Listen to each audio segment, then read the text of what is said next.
Všetci hovoria o ťažkých tréningoch, ťažké váhy, že to je ťažké. Kto necvičí tvrdo, nebude rásť, ale málo kto povie aj druhú stranu mince. Skutočne ťažké je žrať nad rámec toho, čo si schopný zožrať. Keď sa naladuješ a potom si ešte povieš, že musíš si dať to a musíš to dojesť. Aj keď si už plný, tak to musíš dojesť. Pretože bez toho nenaženieš kalórie, bez toho nebudeš v surpluse, bez toho nebudeš rásť. Nie je to všetko len o tvrdom tréningu.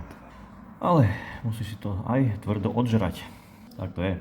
Musíš tie posledné lyžice dojesť. Inak vieš, že je to v prdeli. Keď to zanedbáš raz, zanedbáš to aj druhýkrát, tretíkrát. A potom si povieš, že ja nemôžem nabrať, pretože jem veľa a aj tak nenaberám. Mám zlú genetiku. Nie, kamarát, nemáš zlú genetiku. Si proste nedojedol, čo si mal. Takže aj keď ťa už napína na zvracanie, proste to dojedz. O tom je kulturistika, chlapci.